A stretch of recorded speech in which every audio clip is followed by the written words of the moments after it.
வணக்கம். புது புது அர்த்தங்கள் நிகழ்ச்சியில் உங்களை சந்திக்கிறதுல ரொம்ப மகிழ்ச்சி. இன்றைய நிகழ்ச்சியில் பங்கேற்பதற்காக திராவிட முன்னேற்ற கழகத்தின் KS ராதாகிருஷ்ணன் அவர்களும் ஓய்வு பெற்ற IAS அதிகாரி பாலச்சந்திரன் அவர்களும் நம்ம அரங்கத்துக்கு வந்திருக்கிறாங்க. வணக்கம். ஊடகங்களுக்கு முழுமையான கட்டுப்பாடுகளை விதிக்க முடியாது, அந்த காலம் மலையேறி விட்டது அப்படின்னு மத்திய நிதியமைச்சர் அருண் ஜேட்லி சொல்றாரு.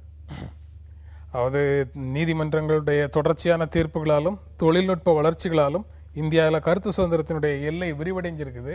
ஆனால் அதே சமயம் அது தவறாகவும் தொடர்ந்து பயன்படுத்தப்படுகிறது அப்படின்னு சொல்றாரு. நீங்க எப்படி பார்க்குறீங்க அவருடைய அந்த கருத்தை? ரெண்டுமே சரியாக தான் சொல்லியிருக்கிறாரு. அதாவது ஊடகங்களுக்கு சுதந்திரம் கொடுக்காம கட்டுப்படுத்த முயலுவது இனிமேல் பலனளிக்காது, அந்த காலம் மலையேறி விட்டது. அதே சமயங்களில் இந்த சமூக வலைத்தளங்கள் தங்களுக்குன்னு எந்த சுய கட்டுப்பாடும் இன்னும் வரையறுக்கப்படவில்லைங்கிறதுனால அங்கே சில சமயம் துர்பாகியமான நிகழ்வுகள் நடக்கின்றன அப்படிங்கிறது உண்மைதான். இது ஒரு ஜெஸ்டேஷன் பீரியட். இப்போ நடக்கிறது சமூக வலைதளங்களும் புதுசாக ஆரம்பிச்சிருக்கிறது. முதல்ல குமரி கொந்தளிச்சு இந்த இதிலேருந்து காவேரி கிளம்பி வரும்போது எப்படி வந்தாலும் அது மாதிரி, அதுக்கப்புறம் தஞ்சையில் வரும்போது தளிர் நடை போடுவா அப்படிங்கிற மாதிரி, இன்னும் கொஞ்ச நாள் கழித்து இதில் அவங்களுக்கே ஒரு ஒழுங்கு கட்டுப்பாடு இதெல்லாம் உள்ளே இருந்து ப்ரெஷர் வர ஆரம்பிக்கும். காவிரி உதாரணம் சொல்லும்போது பார்த்தா அதற்கு பிறகு இன்னும் கொஞ்ச நாள்ல அது வறண்ட பாலைவனமாக மாறி அந்த ஆக்டிவிட்டியே இருக்காது சமூக வலைத்தளங்கள்ல அப்படின்னு சொல்லலாம் போல இருக்கு. சார், நீங்க எப்படி பார்க்குறீங்க? இப்போ இது நியாயமான கருத்து தான். பத்திரிகை சுதந்திரங்கிறது இப்போ ஒரு நாட்டில் நடக்க வெளிப்படையாக எல்லா விஷயங்களும் மக்களுக்கு தெரிவிக்கிறதோ, அது ஒரு கட்டுப்பாடு வைக்காம இருக்கிறதோ நல்லது. ஆனால் அந்த வலைத்தளங்களை சார் சொன்னாங்க இல்லையா, உச்சநீதிமன்றம் தன்னுடைய தீர்ப்பிலே சொல்லியிருக்கு அதை கட்டுப்படுத்த முடியாதுன்னு சொல்லியிருக்கிறாரு. ஆனால் செய்தி ஊடகங்கள், செய்தித்தாள்கள், சமூக வலைத்தளங்களில் ஒரு கொஞ்சம் கட்டுப்பாடு இருந்தால் நல்லது. ஏன்னா சமூகத்தில் பல குற்றங்கள் நடக்குது.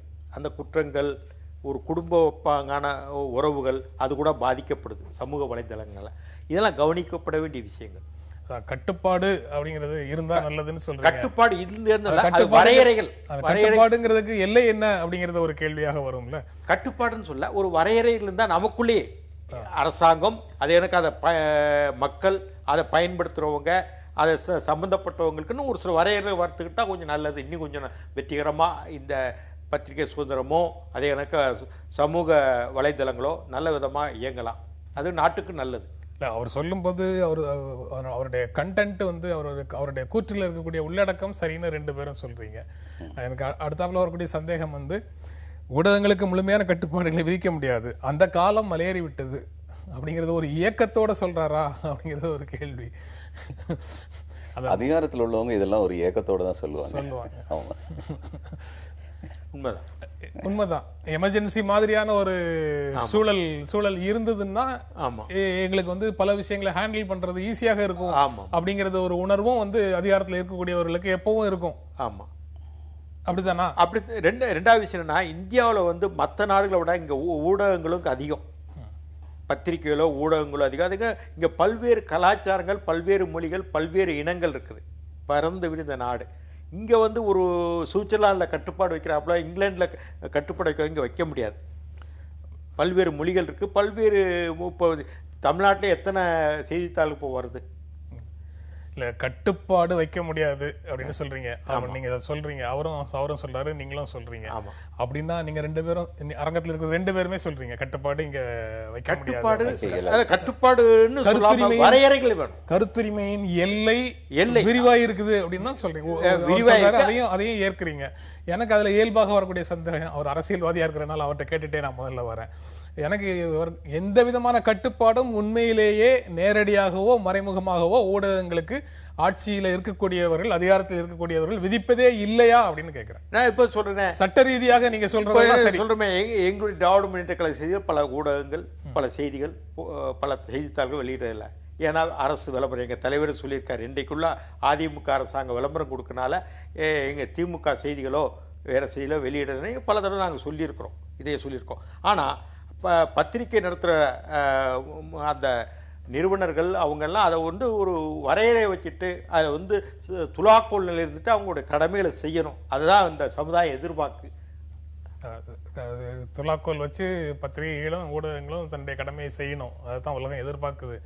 ஆனா அவர்கள் மீது மறைமுகமான நிர்பந்தங்கள் அப்படிங்கிறது ஒண்ணு நடைமுறை உலகத்துல இருக்குங்கிறதையும் அது உண்மைதான். விளம்பரங்கள்ங்கிற நிலையில உண்டு. விளம்பரங்கள் மட்டும் ஒரு பத்திரிகை அதிகமாக, ஒரு பத்திரிகை குறைவாக விளம்பரங்கள் கொடுக்குறாங்க. விளம்பரங்கள் மட்டுமா அப்படிங்கறதே ஒரு கேள்விதான். நீங்க எப்படி பாக்குறீங்க? விளம்பரங்கள் மட்டும் இல்லை, இன்ஃபர்மேஷன் இஸ் பவர். ஊடகங்களை பற்றி அரசுக்கு ஏதாவது ஒரு தகவல் இருந்தா கூட அந்த தகவல்களை வைத்து கூட இவர்களுக்கு சில நிர்பந்தங்கள் ஏற்படுத்த முடியும். அது வந்து அரசாங்கம் இந்திர சபைகள் வந்து ஒண்ணுதான், இந்திராணிகள் தான் மாறுவாங்க. அந்த சபைகளுக்கு ஏற்ற டியூன் போடுறாங்க பத்திரிகைகள். அதுல வந்து வருத்தப்பட வேண்டிய விஷயம். இதுல இன்னொரு விஷயம் இருக்கிறது, மனப்பக்குவ நிலைகள்ங்கிறது வந்து இந்தியாவில் வந்து ஒரே மாதிரியா இல்லை மக்கள் மத்தியில் வந்து. இப்போ போன வருஷம் இது 2014 வந்து நான் கிராமத்துக்கு போயிருந்தபோது எங்களுக்கு தெரிஞ்ச ஒரு உறவினர் வந்து பொண்ணுக்கு கல்யாணம் நிச்சயம் பண்ணிட்டேன்னு சொல்லி தன்னுடைய மனைவிட்டு சொல்லிட்டு இருந்தார். அப்போ அவங்க வந்து பொண்ணு ஒரு வார்த்தை கேட்டுக்கலாம்னு சொன்னாங்க.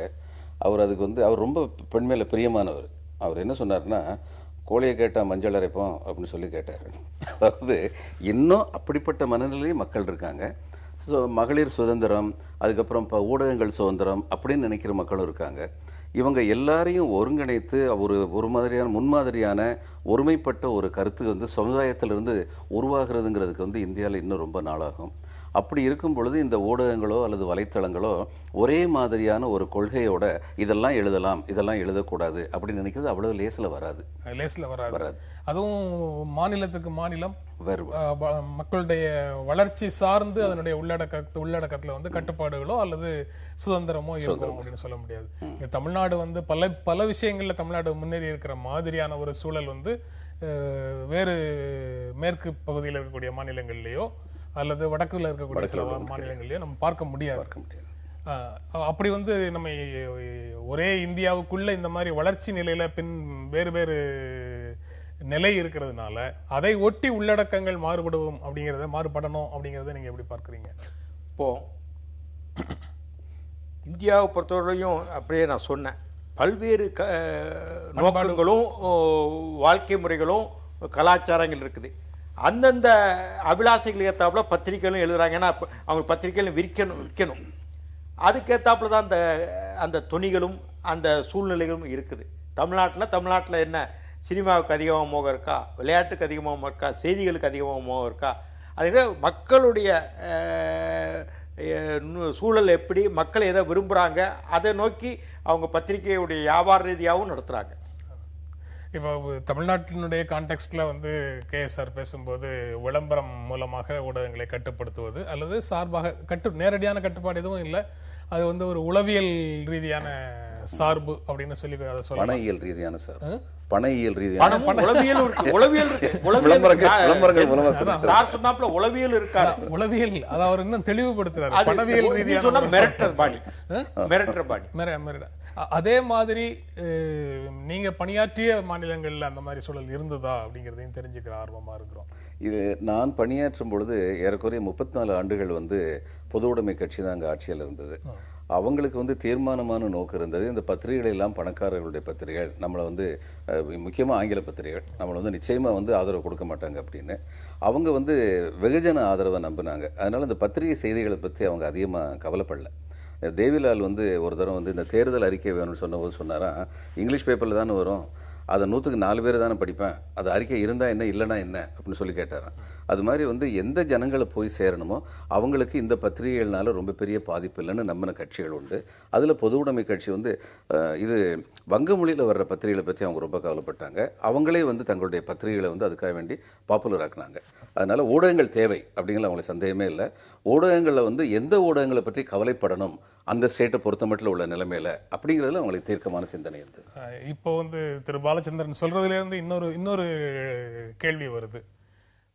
ஊடகங்கள் வேணும், அது வந்து அந்தந்த மக்கள் பேசுற தாய்மொழியில இருக்கக்கூடிய ஊடகங்கள் மேல கூடுதலாக கவனத்தை அரசு அதிகாரம் செலுத்துது. இந்த சுதந்திரம் கருத்துரிமையினுடைய எல்லை விரிவடைகிறது அப்படிங்கிற எல்லாமே ஆங்கில ஊடகங்களுக்கு மட்டுமே தான் பொருந்தும். வெர்னாக்குலர் அல்லது ரீஜனல் லாங்குவேஜில் இருக்கக்கூடிய ஊடகங்கள் வந்து என்ன பேசணும் என்ன பேசக்கூடாதுங்கிறத அதிகாரம் வந்து கராராக தீர்மானிக்குது, ஏதோ ஒரு வகையில கட்டுப்படுத்துது அப்படிங்கிற பார்வை வந்து எவ்வளவு தூரம் சரியானது? அதாவது இன்னைக்கு நீங்கள் தமிழ்நாட்டை எடுத்துக்கிட்டிங்கன்னா நக்கீரன் போன்ற ஒரு பத்திரிகை மேலே விதிக்கப்பட்ட கட்டுப்பாடுகளோ கொடுக்கப்பட்ட தொந்தரவுகளோ ஒரு ஆங்கில பத்திரிகை மேலே கொடுக்க முடியாது. அதுதான் இன்றைக்கி உள்ள சூழ்நிலை. ஆனால் அதே சமயம் நக்கீரன் எழுதுகிற மொழியில் ஆங்கில பத்திரிகைகள் எழுதியிருக்காது. அதனால் அவங்களுக்கு வந்து கட்டுப்படுத்துகிறதோ அவங்க மேலே நடவடிக்கை எடுக்கிறதோ வந்து இன்னும் சட்டப்படி கடினமானதாக ஆகிடும். இந்த ரீஜனல் லாங்குவேஜில் உள்ளவங்களுக்கு வந்து சட்டப்பூர்வமாக ஒரு சிக்கலை எப்படி எதிர்கொள்வது என்பதை பற்றி இன்னும் விரிவான சட்ட அறிவு இருப்பது அவர்களுக்கு மிகுந்த பயனளிக்கும் அப்படின்னு நினைக்கிறேன். பத்திரிகை வந்து இந்தியாவில் பார்த்தா எல்லா மாநிலங்களும் கிடையாது. தமிழ்நாடு, கேரளம், கர்நாடகம், மகாராஷ்டிரம், மேற்கு வங்கம், உத்தரப்பிரதேசம், டெல்லி, இதுதான் பத்திரிகைகள் வந்து மக்களை மாற்றுது. மற்ற மாநிலங்களில் முழுவதும் இந்த தொலைக்காட்சிகள் செய்திகள் தான் மாற்றுது. பத்திரிகை பிரிண்ட் மீடியாங்கிறது நான் குறிப்பிட்ட இந்த மாநிலங்களில் தான் அந்த ஒரு விழிப்புணர்வை கொடுக்கும். மற்ற மாநிலங்கள் பிரிண்ட் மீடியா விழிப்புணர்வு கிடையாது. பீகாரில் கிடையாது, அசாமில் கிடையாது. ஆனால் இந்த ஒரு 6-7 மாநிலங்கள் ஒரு படித்த அளவு அதிகம். அதனால் இங்கே தான் பத்திரிகைகள் வந்து ஒரு மக்களுடைய மனதை மாற்றுகிறது. அந்த மக்களை மனதை மாற்றுகிறதுனா இந்த மாநிலங்களில் தான் பல்வேறு பத்திரிகைகள் கடந்த காலத்தில் பாதிக்கப்பட்டுள்ளது. இப்போ சார் சொன்னாப்புல ஆங்கில பத்திரிகை ஹிந்துவே பல தடவை பாதிக்கப்பட்டது. ஹிந்து பத்திரிகை, இந்தியன் எக்ஸ்பிரஸ் அப்போ கொய்யாங்க நடத்துகிறாரு. அப்போ எமர்ஜென்சினால் தமிழ்நாட்டை பொறுத்தவரை இந்து பாதிக்கப்பட்டது. பல்வேறு அந்த கடந்த காலங்களில் தமிழ் பத்திரிகைகள் எடுத்துக்கிட்டால் தினமலர் கூட ஒரு காலத்தை அட்டாக் பண்ணாங்க. ஒரு நீண்ட வரலாறுலாம் இருக்குது. பல்வேறு பத்திரிகை ஆனந்தவுடன் பாலனியை சிறையில் அடித்தாங்க. இப்படியான ஒரு மிரட்டல் பாணியும் நடந்திருக்கு. அதை மறுக்க முடியாது. இல்ல நான் தெரிஞ்சுக்க விரும்புறது, அவர் ரொம்ப சரியாக ஒரு விஷயத்த சொன்னதாக ஒரு உணர்வு வருது. அவர் சொல்லும் போது தேவிலால் சொன்னாரு 4% பார்க்கிற ஆங்கில ஊடகத்துல இது வந்தா என்ன வராட்டா என்னன்னு சொல்றத நான் வந்து மாத்தி கேட்கிறேன், வேறு வார்த்தைகள்ல கேட்கிறேன். ஆங்கில ஊடகங்கள்ல அரசுக்கு எதிரான விமர்சனங்கள் எவ்வளவு வந்தாலும் பொறுமையாக இருக்கக்கூடிய அரசு, மாநில மொழியில அதே விமர்சனங்கள் வந்தா அதிருது, கட்டுப்படுத்துறதுக்கு முயற்சி இது அப்படிங்கிறது உண்மைதான். ஏன்னா மாநில மொழி வந்து சாதாரண கிராம அளவில் பட்டி தொட்டி மூலம் படிக்கிறாங்க.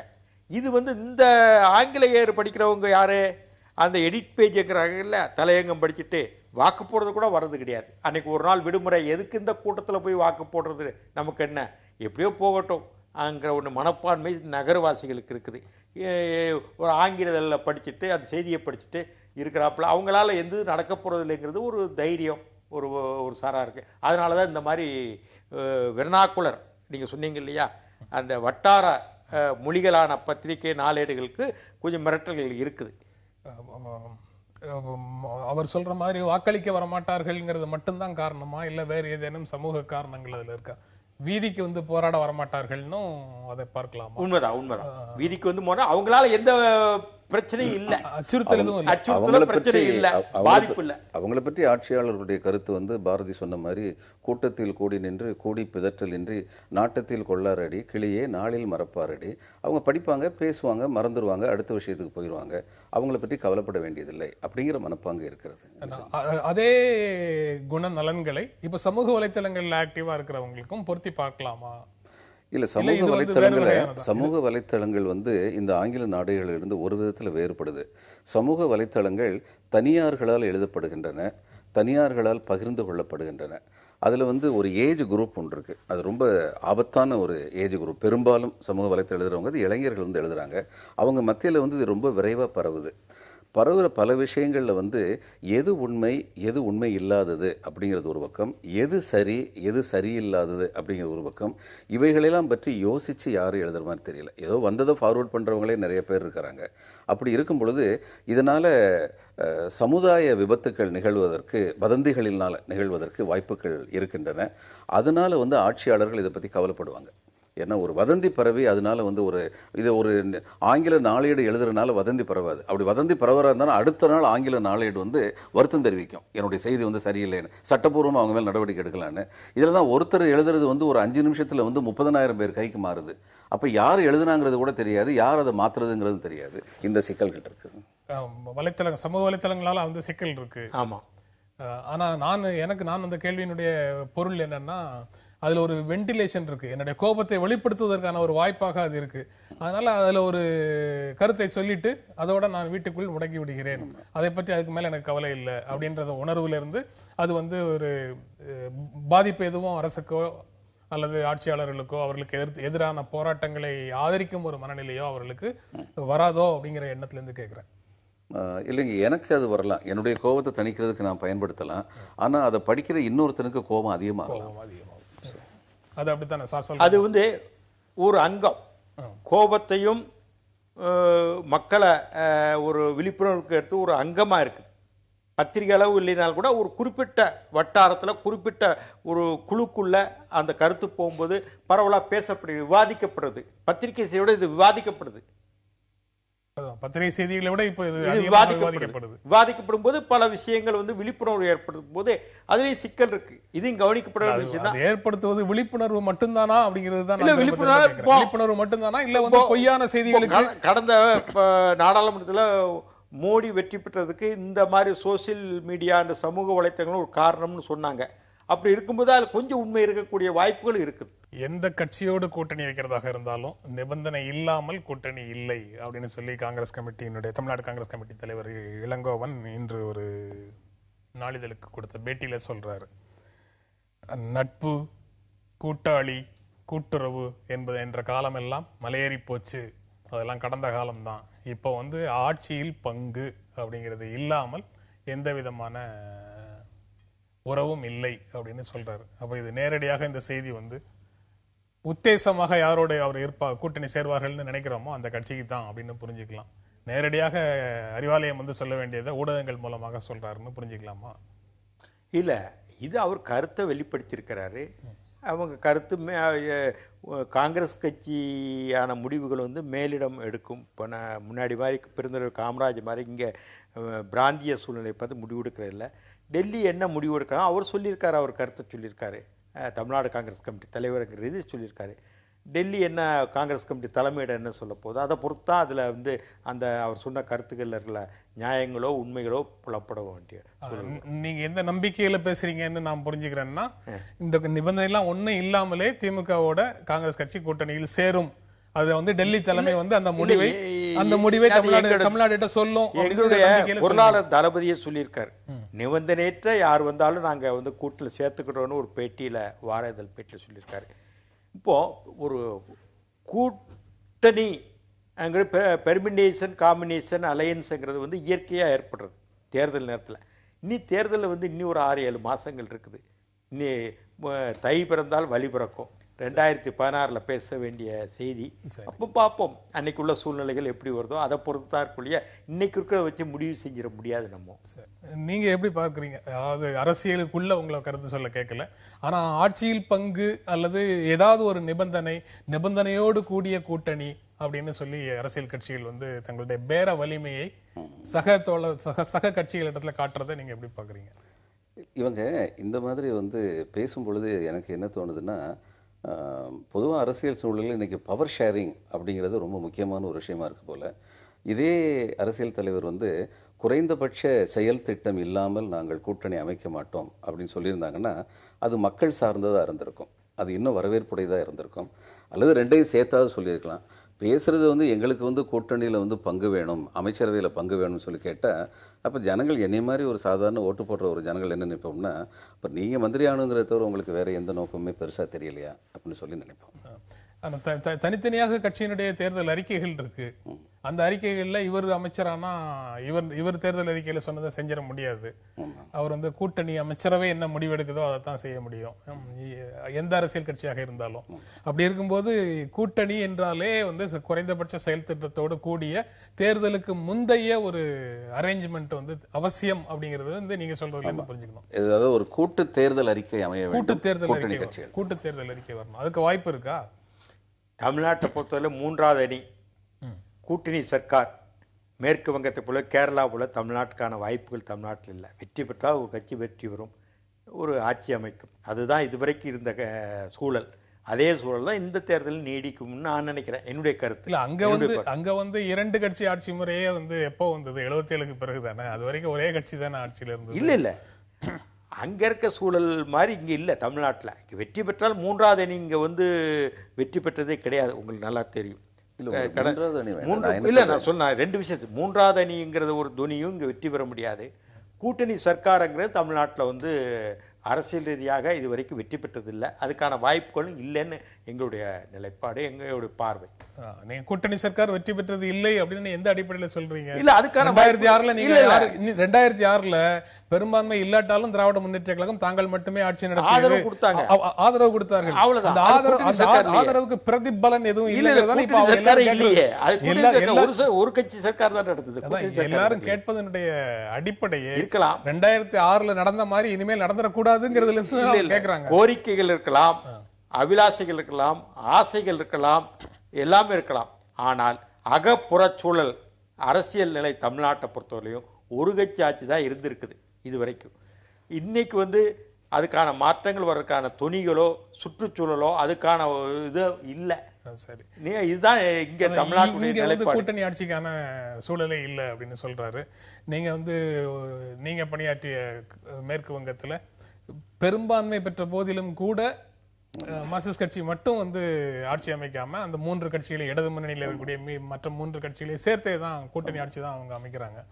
அதுல எல்லாம் குறைந்தபட்ச செயல் திட்டம்னு இருக்கா? இருந்தது. லெஃப்ட் ஃப்ரண்ட் அப்படின்னு தான் தேர்தல் அறிக்கை வரும். அதுக்கப்புறம் திரு ராதாகிருஷ்ணன் அவர்கள் சொன்னது ஒன்று ரொம்ப முக்கியமான கருத்து என்னன்னா, அங்க வந்து இடதுசாரி கூட்டணிக்கு வந்து ஒருங்கிணைந்த நம்பிக்கைகள், கொள்கை பிடிப்புகள் இருந்தன. ஆனால் இங்கே உள்ள கட்சிகளுக்கு வந்து ஒருங்கிணைந்த கொள்கை பிடிப்புங்கிறது கூட்டணியில் வர்றவங்களுக்கு வந்து பெரும்பாலும் இருக்கிறது இல்லைன்னு சொல்லி நான் நினைக்கிறேன். அப்படி இருக்கும்போது இவங்க எப்படி வந்து ஒரு ஒருங்கிணைந்த தேர்தல் அறிக்கை கொண்டு வர முடியும்னு தெரியல. அது கொஞ்சம் சிக்கலான விஷயம் தான் தமிழ்நாட்டை பொறுத்த மட்டும். அது ஒருங்கிணைந்த நம்பிக்கை இல்லாதது அப்படிங்கிறது ஒரு காரணமாக இருக்கும் கூட்டணிக்குள்ள வர்றதில்ல இங்கே. ஆனால் நான் பாலச்சந்தர் சொல்றதுலேருந்து நான் மாறுபடுறேன். இங்கே பிரச்சனைகள்ல வந்து பெரும்பாலும் ஒருங்கிணைந்த நம்பிக்கை இருக்கிற மாதிரி எல்லாரும் ஒரே கருத்து கொண்ட மாதிரி தான் இருக்கிறாங்க. ஆனா தன்முனைப்பு அல்லது தன்னுடைய அதிகாரம் அப்படின்னு வரும்போது தான் எல்லா வேறுபாடுகளும் வருதோ அப்படின்னு சொல்லி யோசிக்க வேண்டியது இருக்கு. தமிழர் உரிமை போன்ற பல விஷயங்கள்ல எல்லாரும் பேசுறது எல்லாம் ஒரே மாதிரி தான் இருக்கு. பெரும்பாலான அரசியல் கட்சிகள் பேசுறது எல்லாம் ஒரே மாதிரி இருக்கு. ஆனா ஒரே கருத்து இருந்தாலும் கூட 2 கட்சிகள் வந்து பக்கத்துல கூட நிற்க முடியாத ஒரு சூழல். மாநில கட்சிகள் பொறுத்த மட்டும் நீங்க சொல்றது சரிதான். தேசிய கட்சிகள் கூட கூட்டணி வைக்கும் போது தேசிய கட்சிகளுடைய பார்வை கம்ப்ளீட்டா வந்து எதிர்ப்பக்கம் இருக்கிற மாதிரியான சில அடிப்படை பிரச்சனைகள் வந்து தமிழ்நாட்டில் இருக்கு. நதிநீர் பிரச்சனைகள், தமிழ்நாட்டு உரிமைகள் சொன்னாப்புல ஈழ பிரச்சனைகள், இப்படியான விஷயங்கள் பல விதத்தில் வந்து நம்ம மாறுபட்டிருக்க தேசிய கட்சியோட கூட்டணி வைக்கும்போது அதுக்கான ஒரு காமன் மினிமம் குறைஞ்சபட்ச செயல் திட்டங்கிறதுக்கு சாத்தியங்கிறது வந்து கஷ்டம். ஏன்னா இதே நாங்கள் வந்து மத்திய சர்க்காரோட கூட்டு திராவிட முன்னேற்றம் நாங்கள் அது இந்தியா பார்வையோட பார்க்க தமிழ்நாட்டு உரிமையை சேர்த்து பண்ணலாம். அதுக்கான வாய்ப்புகள் இங்கே தமிழ்நாட்டில் அதுக்கான வாய்ப்புகள். கூட்டணிக்கு கொள்கை தேவையில்லை, கொள்கை வேணும். இப்போ காமன் மினிமம் ப்ரோக்ராம் இல்லாமல் கொள்கை எப்படி காங்கிரஸ்காரங்க ஈழ பிரச்சனை மாடு விடுவாங்க, பாஜக மாடு விடுவாங்க, எங்களுக்குன்னு திராவிட முன்னேற்றத்துக்கு கொள்கை இருக்குது. அதுக்கு காவேரி பிரச்சனையிலையோ முல்லை பெரியார்லையோ ஒரு பிரச்சனை எங்களுக்குன்னு ஒரு சூழல் பார்வை இருக்குது, அவங்களுடைய பார்வை வேற மாதிரி இருக்குது.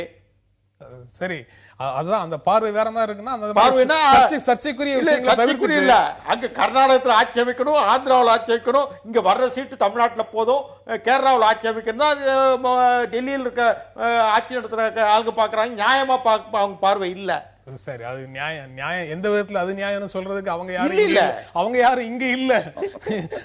நீங்க அவங்க நியாயமான பார்வை இல்லைன்னு அவங்கள சொல்லிட்டீங்க. அவங்க எந்த விதத்துல அவங்க பார்வை நியாயம்னு சொல்றதுக்கு அவங்க இந்த அரங்கத்துக்குள்ள இல்ல. மீனவர் பிரச்சனை உங்களுக்கு தெரியும், கவனிக்கப்பட வேண்டிய விஷயம் இல்லையா? இலங்கை கடல் பகுதியில அத்துமீறி நுழைந்து மீன்பிடிக்கும் தமிழக மீனவர்களை கைது செய்து 15 கோடி ரூபாய் வரைக்கும் அபராதம் விதிக்க முடிவு செய்திருப்பதாக இலங்கை அரசு சொல்லுது. இதற்காக இலங்கை மீன்பிடி சட்டத்தில் திருத்தங்கள் செய்யப்படும் அப்படின்னு அவங்க சொல்றாங்க. இதை தமிழ்நாட்டில் இருக்கக்கூடிய அரசியல் கட்சிகள் கண்டனம் தெரிவிக்கின்றன. இந்த முடிவுக்கு கண்டனம் தெரிவிக்கின்றன. மத்திய அரசு தலையிட வேண்டும் அப்படின்னு சொல்கின்றன. நீங்க எப்படி பார்க்குறீங்க இந்த மாதிரி விஷயம்? முதல்ல என்னன்னா, அப்படி அவர் அமைச்சர் சொல்லலைன்னு சொல்லி இன்னைக்கு செய்தியில் வந்து அவருடைய ஆலோசகர் சொல்லிட்டாரு. 15 கோடி 10 கோடிங்கிறத விடுங்க, இது பிரச்சனை வந்து ரொம்ப லைவ் இஷ்யூவாக வந்து இருந்துகிட்டு இருக்கிறது. 1974 வந்து தமிழகத்தை பொறுத்த மட்டும் ஒரு வாட்டர் ஷெட். அப்போ தான் காவேரி ஒப்பந்தம் வந்து காலாவதியாச்சு. இந்த ஒப்பந்தம் அன்னைக்கு தான் கையெழுத்தாச்சு. இந்த இலங்கைக்கும் இந்தியாவுக்கும் நடுவில் உள்ள மேரிடைம் பவுண்டரி. ஒன்று புதிதாக வந்ததால பிரச்சனை, ஆமா, இன்னொன்று போனதுனால பிரச்சனை. 1976 அதை வந்து ஸ்டெபிலைஸ் பண்ணாங்க. இது வந்து 12 மேரிடைம் மைல்ஸ் இருக்கணும்னு சொல்லி வரும்பொழுது 15லேருந்து 20 கிலோமீட்டருக்குள்ள அந்த பாக் ஸ்டேட்ஸில் வந்து நிறைய நிலங்கள், மொத்தமே வந்து ஏரியா அவ்வளோதான் இருக்குது. அப்போ அவங்களுடைய கடல் எல்லைக்குள்ள நம்மளும், நம்முடைய கடல் எல்லைக்குள்ள அவங்களும் வர்றதுக்கான வாய்ப்புகள், ஏன்னா கடல் எல்லையே வந்து வரையறுக்க முடியாது அந்த இடத்துல. இதில் வந்து இந்த 1974 ஒப்பந்தம் அடிப்படை பிரச்சனை என்னென்னா, இந்த ஒப்பந்தங்கள் எல்லாமே வந்து நம்முடைய நாட்டு மக்களுக்கு நலனை பாதுகாப்பதற்காக போடப்பட வேண்டிய ஒப்பந்தங்கள். ஆனால் அப்படி போட்டதா இல்லை. அதாவது எங்கேயோ டெல்லியில் உட்காந்துக்கிட்டு ஒரு ஒப்பந்தத்தை போய் இவங்களை எந்த அளவுக்கு தமிழக அரசு ஆலோசிச்சாங்க, தமிழக அரசு வந்து மீனவர்களை எந்த அளவுக்கு ஆலோசிச்சாங்க அப்படின்னு சொல்லி நம்ம விசாரித்தோம்னா, மீனவர்களை நிச்சயமாக வந்து இவங்க வந்து அவங்க கூட ஆலோசிக்கலை அப்படின்னு தான் வரும். இன்னைக்கு வரைக்கும் இந்த பிரச்சனைகள்லாம் வந்து மேலே உள்ளவங்க வந்து டெல்லியில் வந்து இதை வந்து உட்காந்து இதை சரி பண்ணணும்னு சொல்லி பார்த்துக்கிட்டு இருக்காங்க. ஒரு கீழே உள்ள நிர்வாகிகளுக்கு வந்து அந்த ரியல் பாலிட்டிக் விஷயங்கள், நிறைய விஷயங்கள் தெரியும். அது மூலம் வந்து அவங்க வந்து ஜனங்களை வந்து சமரசப்படுத்த முடியும். இயல்பான நடைமுறை, ஸ்டேக் ஹோல்டர்ஸை கன்சல்ட் பண்றது அப்படிங்கிறது ஒரு இயல்பான நடைமுறையாக இருக்கிற காலம் எல்லாம் மலையேறி போச்சா? இப்ப அது வந்து ஒரு பெரிய டெமோக்ராட்டிக் எக்ஸசைஸ் மாதிரி அது ஆயிடுச்சா அப்படின்ற சந்தேகம் வருது. நீங்க சொல்லும் போது தமிழ்நாடு அரசையும் கன்சல்ட் பண்றது கிடையாது, தமிழ்நாடு அரசு அப்படியே கன்சல்ட் பண்ணியிருந்தாலும் தமிழ்நாடு அரசு மீனவர்களை கன்சல்ட் பண்ணிட்டு அதை முடிவு செய்யுமாங்கிறதும் தெரியாது. இந்த மாதிரியான விஷயத்தை எப்படி புரிஞ்சுக்கிறது? இது ரொம்ப தவறான ஒரு முன்னுதாரணம் இது மாதிரி இருக்கிறது. ஏன்னா எனக்கான அரசுன்னு சொல்லி நான் நினச்சிக்கிட்டு இருக்கும்போது அது தனக்கான அரசாக செயல்பட்டதுன்னா அதுக்கப்புறம் எனக்கு இந்த அரசில் வந்து என்ன பங்கு இருக்கிறது? இன்றைக்கி வந்து நம்ம தமிழ்நாட்டில் வந்து நம்ம ரொம்ப அதிகமாக பாதிக்கப்பட்டிருக்கோம். ஆனால் தமிழ்நாடு மட்டும் இல்லை, எந்த ஒரு இடத்துல வந்து எந்த ஒரு இடத்தை பற்றியும் அரசு வந்து ஒரு முடிவெடுக்கிறதுனா அந்த மாநிலத்தில் உள்ள அந்த பகுதியில் உள்ள மக்களை வந்து ஆலோசிக்கணும். அவர்களுடைய பொருளாதார ஆதாரங்கள் எந்த அளவிற்கு பாதிக்கப்படுகின்றன, கலாச்சார உறவுகள் எந்த அளவிற்கு பாதிக்கப்படுகின்றன, அதையெல்லாம் பற்றி யோசிக்கணுங்கிற உணர்வுகள் வந்து ஆட்சியாளர்களுக்கு ரொம்ப குறைஞ்சு போயிருக்குன்னு நினைக்கிறேன்.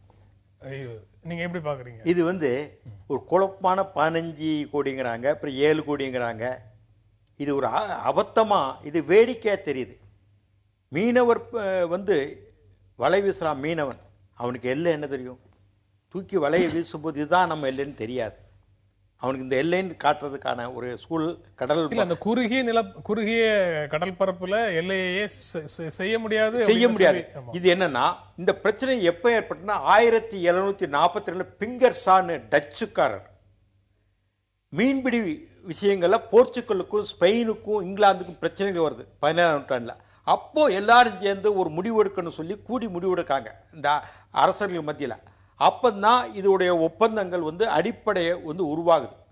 இந்த மாதிரி சூழ்நிலை இருக்கும்போது இலங்கைக்கு நமக்கும் 1921 ஆங்கிலேயுடைய அரசாங்கம் இருக்கும், 2 அரசாங்கம் உட்கார்ந்து பேசி இவங்க வந்து எப்படி வேணா மீன் பிடிக்கலாம், பிரச்சனை பண்ணிக்கிட வேண்டாம், உங்களுக்குள்ள பகிர்ந்துக்கிடுங்கன்னு ஒரு முறையை வச்சாங்க 1921. இது பழைய வரலாறு. அதற்கு பிறகு என்னாச்சுன்னா, ஐநா மேற்கிந்திய தீவில் 1977 கூடி இந்த கடல் எல்லை எப்படி வரையறுக்கிறது அன்னு அகில இந்திய உச்சி மாநாடு நடத்துறது. அந்த உச்சி மாநாடு முதல்ல 3 கிலோமீட்டர் இருந்தது. அதை 12 கிலோமீட்டர் வரைக்கும் கடல் மைல் வச்சுக்கலான்னு அது மேலும் 20 கிலோமீட்டர் வரைக்கும் நீட்டிச்சாங்க. 3 கிலோமீட்டர் உங்களுக்கு இந்தியாவுக்கு சொந்தம். அதுக்கு பிறகு ஒரு 20 கிலோமீட்டர் வரைக்கும் இவங்க பயன்படுத்திக்கலாம், கண்காணிக்கலாம். இதுதான் இன்னைக்குள்ள உலகளவு சர்வதேச சட்டங்கள் நடைமுறைகள் இருக்க ஒரு பிராக்டிஸ். இப்படியான நிலையில நம்ம மீனவன் 20 நாட்டுக்கு மேலே தள்ளி போறது கிடையாது, அதுக்குள்ளதான் போறாங்க. அங்க போய் தேவையில்லாம அவன் வலை வீசுற மீனவனுக்கு இதுதான் ஒன்று கச்சத்தீவு நம்ம கையை விட்டு போயிடுச்சு. இந்த சார் சொன்னப்ப 1974 ஒப்பந்தத்தில் கலைஞர் வந்து எங்க தலைவர் வந்து கச்சத்தீவு கொடுக்கக்கூடாது சட்டமன்றத்தையும் தீர்மானம் பண்ற, அனைத்து கட்சி கூட்டத்தையும் நடத்த. அன்னைக்கு அதிமுக அரசாங்கம் தான் அரங்கநாயகம் கொடுக்கலான்னு தீர்மானத்துக்கு ஆதரிச்சார். அதை எதிர்த்து தமிழ்நாடு அரசாங்கமா அதிமுக கட்சி அப்பதான் தூங்கும். அவர் தலைமையில செயலாளர் அனைத்து கட்சி கூட்டம் நடத்தும் போது யார் கலந்துக்கிறாங்க? அன்னைக்கு முதலமைச்சர் கலைஞர் அவர்கள், இவர் சுதந்திரா கட்சியிலிருந்து கலந்துக்கிறாங்க, பழைய காங்கிரஸ் பொன்னப்ப நாடர் கலந்துக்கிறாரு, ஆனால் ஏஆர் மாரிமுத்து ரூலிங் காங்கிரஸ் கலந்துக்கிறாங்க, கம்யூனிஸ்ட் கட்சியிலேருந்து கலந்துக்கிறாங்க, மணலி கந்தசாமி கலந்துக்கிறாங்க. இதெல்லாம் சர்வ கட்சி தலைவர் கலந்துக்கிட்ட கூட்டத்தில் அரங்கநாயகம் தலைமைநிலை செயலாளர் எம்ஜிஆர் அப்போ தான் பிரிஞ்சிருக்காரு. போகும்போது கட்சத்தை அவங்களுக்கு இந்திரா காந்தியோட காங்கிரஸோட ஒரு ஐக்கியம் ஆகணும்னு நினைச்சாங்க. அன்னைக்கு ஆதரிச்சது அவங்க தான். இந்த தீர்மானம் அனைத்து கட்சி தீர்மானம் போட்டோ சட்டமன்ற தீர்மானம் போய் இந்திரா காந்தி சந்திச்சுட்டு கொடுக்கக்கூடாதுங்கிறாங்க. கலைஞரும் சே மாதவன் சட்டமைச்சர் போய் கொடுக்க சொல்றாங்க. அதை மீறி இந்திரா காந்தி கொடுக்கும்போது கோவிச்சிட்டு வராரு. மறுநாள் சுரன் சிங் வெளிவிவகாரத்துறை அமைச்சர் அவருடைய செயலாளர் கேவல் சிங்கை சென்னைக்கு அன்னைக்கு கோட்டையில் சந்திக்கிறத கலைஞ்சிட்டேன். நான் பேச மாட்டேங்க, கச்சத்தீவு எங்களுடைய பகுதியை நான் கொடுக்க முடியாது, ராமநாத ராஜாவுக்கு சொந்தமான பகுதி. அதில் தான் மீனவர் பிரச்சனையை ஆரம்பித்தது. அது பிறகு 1976 2வது ஒப்பந்தம் போடும்போது என்னாச்சுன்னா இந்த கடலில் அந்த வலைகளை உலர்த்துறது, அங்கே ஓய்வு எடுக்கிறதெல்லாம் போயிடுச்சு. அப்போ வந்து திமுக ஆட்சி கிடையாது. முதல் ஒப்பந்தத்தை நாங்க எதிர்த்தோம். இதுதான் நிலைப்பாடு. இப்படி இருக்கும்போது கச்சத்தீவை நாங்க கொடுத்தோம்னு சொல்லினா என்ன அர்த்தம் இருக்குது? கச்சத்தீவை தாரை வார்த்து கொடுத்தது திமுகவா அண்ணா திமுகவா அப்படிங்கிற மாதிரியான அடிப்படை இதற்குள்ள இருக்கக்கூடிய பிளேம் கேமுக்குள்ள போறது இல்ல. நான் சொன்ன இது ஒரு பிரச்சனை, அடிப்படை பிரச்சனை. இப்போ மீனவர் பிரச்சனையில 4 விஷயங்கள் கவனிக்கணும். அது உங்களுக்கு அவுட் ஆஃப் கான்டெக்ட் இருக்கலாம். ஈழத்தமிழர் பிரச்சனை,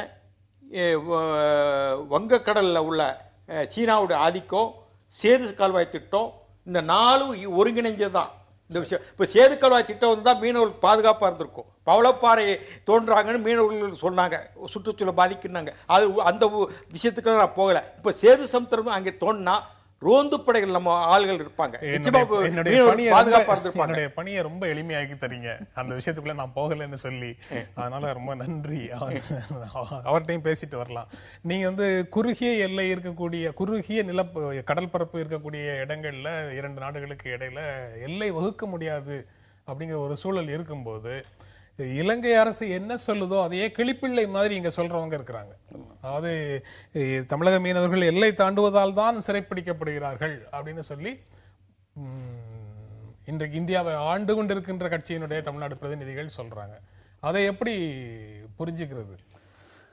இதில் அவங்க எல்லாருமே வந்து தமிழகத்தை பொறுத்த மட்டும் இந்த தமிழக மாநில கட்சிகள் எல்லாருமே என்னுடைய அபிப்பிராயத்தில் கண்ணை மூடிக்கிட்டு இந்திய மீனவர்களை வந்து ஆதரிக்கிறாங்க. ஊடகங்களும் அந்த மாதிரி தான் செய்கிறாங்க. இன்றைக்கி வரைக்கும் யார் வந்து இந்திய மீனவர்கள் ஏதாவது தவறு செஞ்சுருக்காங்களாங்கிறத பற்றி யார் பேசியிருக்காங்க? டீப் ட்ராலிங் அப்படிங்கிறது வந்து நிச்சயமாக வந்து மீன் வளத்தை நாசமாக்கும். இந்த டீப் ட்ராலிங் உரிமையாளர்கள் யாருமே இந்த மீனவர்கள் இல்லை. உரிமையாளர்கள் வந்து மீன் தொழிலுக்கு சம்மந்தப்படாதவங்க. அந்த டீப் ட்ராலிங்கை வந்து தடுத்து நிப்பாட்டணும்னு நம்ம முயற்சி எடுத்துருக்கணும். அந்த நாடு முயற்சி எடுக்கிறது வேணும். அதுக்கப்புறம் அங்கே இன்றைக்கி உள்ள மீனவர்கள் யார்? அவங்களும் வந்து ஈழத்தமிழர்கள் தானே. அவங்களுக்கு வந்து ஏறக்குறைய 50,000 பேருக்கு அது வந்து வாழ்வாதாரமாக இருக்குது. இவங்க 2 பேரும் வந்து உட்காந்து சமரசமாக வந்து முடிவு எடுக்க முடியுமான்னு சொல்லி பார்த்தா அந்த முயற்சிகள் வந்து நல்லா தான் தமிழக அரசும் ஒத்துழைச்சாங்க. அந்த முயற்சிகள் ஆரம்பித்தது கொஞ்ச நாளில் வந்து அந்த மீனவர் வந்து என்ன சொல்லிட்டாரு, எங்கள் அரசாங்கம் சொல்கிற கட்டளையை தவிர மீறி நாங்கள் எதுவும் செய்ய முடியாதுன்ட்டாரு. அப்போ அரசுகள் வந்து பேச்சுவார்த்தைக்கு தான் சொல்கிறாங்க, ஒரு ஒப்பனைக்கு தான் சொல்கிறாங்க, கீழே உள்ளவங்க வந்து பேச்சுவார்த்தை நடந்துங்கன்னு சொல்லி. அந்த பேச்சுவார்த்தையில் வந்து ஏதாவது ஒரு சுமூகமான முடிவு வர்றதுக்கு வாய்ப்புகள் இருக்கும்னா அரசு முடிவுலேருந்து அது மாறுபட்டதாக இருந்ததுன்னா அந்த பேச்சுவார்த்தையை வந்து முறியடிக்க வச்சிடுறாங்க. அதனால் இந்த பிரச்சனைகள் வந்து நான் என்ன நினைக்கிறேன்னா, முதல்ல நம்ம வந்து எல்லாருமே வந்து தமிழர்களாக இருக்காங்க, 2 நாடுகளை சேர்ந்தவங்களாக இருக்கலாம், எல்லாருமே தமிழர்கள், அவர்களுடைய நலன் சம்மந்தப்பட்டதுனால யார் பக்கம் எந்த அளவுக்கு வந்து சரி இருக்கிறது, யார் பக்கம் எந்த அளவுக்கு தவறு இருக்குன்னு பார்த்து 2 பேருமே அதை சரி பண்ண பார்த்தா முயற்சிகள் வந்து நல்லா இருக்கும்னு நினைக்கிறேன். அரசு தரப்பில் எடுக்கக்கூடிய முயற்சிகள் வந்து பெரும்பாலும் லிப் சர்வீஸாக முடிந்து போய்விடுகிறது. உண்மையான நோக்கத்தோட கீழே எஃபெக்டிவா அதை கீழே கொண்டு போறதுக்கான முயற்சி அரசு பக்கத்துல இருந்து இல்லை அப்படிங்கறத உண்மைதான். எப்படின்னா, இலங்கை மீனவர்கள் நம்ம வந்து கைது பண்றோம், அதே மாதிரி கட்சி பகுதியில் பாகிஸ்தான் மீனவர்கள் வர்றாங்க, கைது பண்றோம். அந்த 2 நாடுக்கு சொன்ன உடனே நம்ம விடுவிச்சிடறோம். ஆனால் நம்ம மீனவர்கள் கைது பண்ணா சிறையில் அடித்து 2 மாதம் 3 மாதம் 6 மாதம் கூட பண்ணுறாங்க. சிறையில் அவங்களுக்குள்ள கைதியிலங்கிற உரிமைக்குள்ள பறிக்கப்படுது இலங்கையில். இப்படியான சூழ்நிலை மத்திய சர்க்கார் கேட்கணுமா வேண்டாமா? நம்ம வந்து கேட்ட உடனே விடுவிச்சிடறோம் மீனவர்களை. அதே மாதிரி இலங்கைக்கு அந்த எண்ணம் இல்லையே. இப்போ பாரதிய ஜனதா கட்சி ஆட்சி நடக்குது மத்தியில். ஜனா கிருஷ்ணமூர்த்தி 76 கச்சத்தீவு கொடுக்கும்போது எதிர்த்து ரிட் மனு போட்டார். கொடுக்கும்போது சென்னை உயர்நீதிமன்ற ஜனா கிருஷ்ணமூர்த்தி அதில் என்ன சொல்கிறாரு? மீனவர்கள் உரிமை பாதிக்கப்படும் தான் பிரதானமாக சொல்கிறார். இதே ஜனதா கட்சி தலைவராக இருந்தவர், பாரதிய ஜனதா கட்சி தலைவராக இருந்தவர், அவரே அந்த மனு போட்டு அப்பவுமே அதை சொல்லியிருக்காரா இல்லையா? இப்போ இதே மீனவர் பிரச்சனைக்கு இதே அவங்க கட்சியில் சுப்பிரமணிய சாமியும் ஒரு காலத்தில் போனாரா இல்லையா? கச்சத்தீவுக்கு போனாரா இல்லையா? இவங்களும் வந்து சுஷ்மா சிவராஜ் வந்து இங்கே வந்து போராட்டத்தில் கலந்துக்கிட்டு அவங்கள ராமேஸ்வரம் மீனவர்களுக்கு ஆதரவாக பேசுகிறாங்க இல்லையா? ஆட்சிக்கு வந்த ஒன்று ஏன் மாற்று கருத்து சொல்லணும், அதுலேருந்து மாறுபடணும்? அதான் கேள்விக்குறியா இருக்கு. அவர் இப்போ பாலச்சந்தர் சொன்ன இன்னொரு விஷயம், ஆழ்கடல் மீன்பிடிப்பு தொடர்பான விஷயம். அதை பற்றி அரசியல் கட்சிகள் வந்து சீரியஸாக யோசிக்குதா அப்படிங்கிறது ஒரு கேள்வி தானே. இல்ல ஆழ்கடல் தான் திரும்ப சொல்ல, மீனவர் வந்து இப்போ மீன் பெரிய முதலாளிகள் மீன் பிடிச்சதுங்க வேற விஷயம். இவங்க வந்து அன்றாடங்காட்சிகள், ராமேஸ்வரம் மீனவர்கள் ஏதோ வந்தா வித்துட்டு போறாப்புல மீனவர், அவங்க என்ன ஆழ்கடல் இவ்வளவு தூரம் போகணும் இதான் எல்லைன்னு பார்க்க முடியுமா? நீங்க சொல்ற அன்றாடங்காட்சி மீனவர்கள் தொடர்ந்து அந்த பகுதியில மீன் பிடிக்கிற உரிமையை விட்டுட்டு அங்கிருந்து துரத்துவதன் மூலமாக அங்க வந்து பெரிய நிறுவனங்கள் சார்ந்த மீன்பிடி தொழிலை ஊக்குவிக்கலாம் அப்படிங்கிறது இரண்டு தரப்பு அரசு சைட்ல இருந்து இருக்கக்கூடிய திட்டமா? அதன் காரணமாக இது தொடர்ந்து இருக்கலாம். சந்தேகத்துக்கு அது வந்து வாதக்கு ஒரு விஷயம் தான் அது. ஆமாமா இருக்கலாம். அப்போ அந்த மாதிரி ஒரு பாசிபிலிட்டி, அந்த மாதிரி ஒரு வாய்ப்பும் இருக்குங்கிற மாதிரி இங்க வந்து சொல்வதற்கு அரசியல் கட்சிகள் தயாராக இருக்கா? இல்ல இன அரசியல் நடத்துறதுக்கு மட்டுமே பயன்படுத்த? இன அரசியல்லையே நாங்க தொடர்ந்து மீனவர் பிரச்சனை, எங்களை பொறுத்தவரை திராவிட முன்னேற்ற கழகம் மீனவர் பிரச்சனை தொடர்ந்து சொல்லிட்டு வரோம். கச்சத்தீவானது இது இப்போ வந்து எங்க தலைவரை வழக்கு போட்டிருக்காரு உச்ச நீதிமன்றத்தில். அதுல பிரதானமா மீனவர் பிரச்சனை தான் சொல்லி இருக்கிறோம். தொடர்ந்து தெளிவா சொல்லியிருக்கோம். எங்களை பொறுத்தவரை இந்த சாதாரண மீனவர்களை ஆழ்கடல்ல மீன் பிடிக்கிறதுல இருந்து அப்புறப்படுத்துவதற்கான முயற்சியும் இதற்குள்ள இருக்குன்னு ரொம்ப சிறுபான்மையினரிலும் சிறுபான்மையான சில நண்பர்கள் சொல்றாங்க. அதற்கான வாய்ப்பு இதுக்குள்ள இருக்கிறது அதிகம் இருக்குங்க. ஆனா முதல்ல வந்து இவங்களை வெளிப்படுத்தணுங்கிறது நோக்கம் இல்லை, பணம் பண்ணணுங்கிற நோக்கத்துல இப்போ இந்த டீப்சி ட்ராலர்ஸ் உரிமையாளர்கள் யாருன்னு சொல்லி கொஞ்சம் விசாரிச்சதுன்னா அது தமிழகத்தில் உள்ள பிற அரசியல் கட்சிகளுக்கு தர்ம சங்கடமா இருக்கும்னு நினைக்கிறேன் நான். ஏன்னா இவங்க சம்மந்தப்பட்டவங்களே கூட அதில் உரிமையாளர்களாக இருக்கிறதுக்கான வாய்ப்புகள் இருக்கு.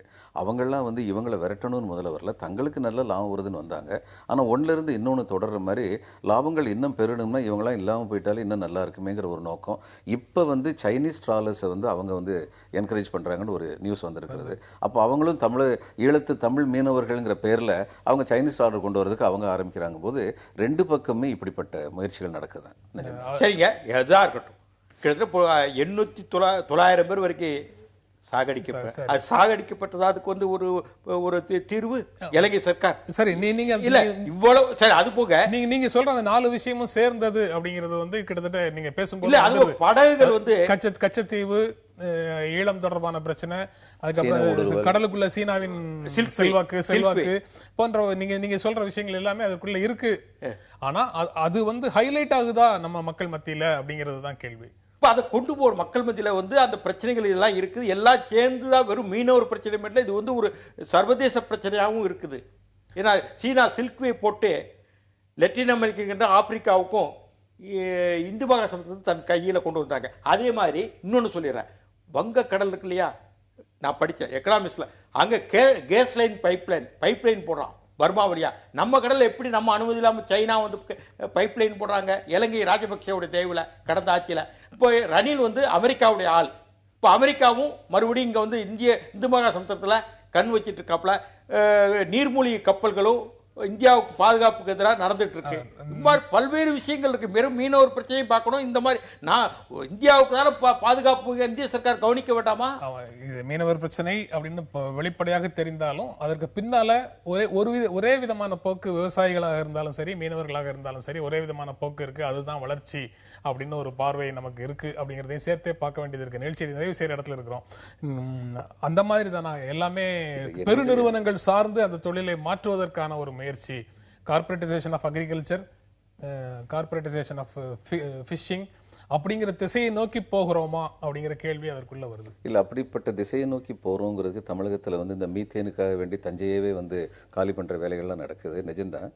ஆனால் என்னுடைய கேள்வி என்னென்னா, ஏழை மீனவர்களை பற்றி அவர்களுக்கு வந்து வாழ்வாதாரங்கள் பாதுகாக்கப்பட வேண்டும் அப்படிங்கிறதுனால தமிழக மீனவர்கள் மத்தியில் இருக்கிற சிலருடைய செயல்பாடுகள் அதற்கு இடையூறாக இருக்குது அப்படிங்கிறத பற்றி எந்த ஒரு அரசியல் கட்சியுமே பேச மாட்டேங்கிறாங்கிறது வந்து அந்த தமிழக மீனவர்களுடைய வாழ்வுரிமைக்கு பாதிப்பு தான் ஏற்படுத்துது. அப்படின்றதுனால நீங்கள் சொல்கிற அது நிஜம். அதாவது we are living under a corporate world. There are global powers. அவங்க வந்து நம்முடைய சக்திக்கு மீறின ஆளுங்களாக நிறைய பேர் இருக்காங்க, திரு ராதாகிருஷ்ணன் அவர்கள் சொன்ன மாதிரி. ஆனால் நம்முடைய சக்திக்கு உட்பட்ட காரியங்களை நம்ம ரொம்ப தீவிரமாக செய்யலாமே, அதையும் செய்யாமல் இருக்கிறது வந்து அவங்களுடைய சக்தியை வந்து இன்னும் பலப்படுத்துகிற மாதிரி அமைஞ்சிருது. உங்களுடைய இறுதியான கருத்து சுருக்கமாக? இல்லை, இப்போ சார் சொன்னாப்புல எங்களை பொறுத்தவரை 2 நாகப்பட்டினத்துலையும் ராமநாதத்துலேயும் அவர் எங்கள் தளபதி பொருளாதார ஆர்ப்பாட்டம்லாம் நடத்துகிறோம். நான் கவனிக்காம இல்லை. இப்படியான நிலையில் நீங்க கார்ப்பரேட் பாடிஸும் வர்றாங்க, அதுவும் அந்த விஷயத்தையும் கவனிக்கப்பட வேண்டிய விஷயம். மீனவர்கள் உடைய வாழ்வியலை நம்ம கவனிக்கிறோம். அவங்க ஏதோ ஒரு அதை வச்சு அன்றாடம் ராமேஸ்வரம் மீனவர்கள் அவங்கள பாதிக்கக்கூடியவள மத்திய மாநில சர்க்கார்கள் அதை கவனிக்க வேண்டிய விஷயம், சர்வதேச விஷயம் எடுத்துக்கிட்டு சும்மா புறக்கணிக்க கூடாது. இந்த நிகழ்ச்சியில் பங்கேற்று உங்களுடைய கருத்துக்களை பகிர்ந்து கொண்டதற்கு எங்கள் நெஞ்சார்ந்த நன்றி. மீண்டும் சந்திப்போம். நன்றி, வணக்கம்.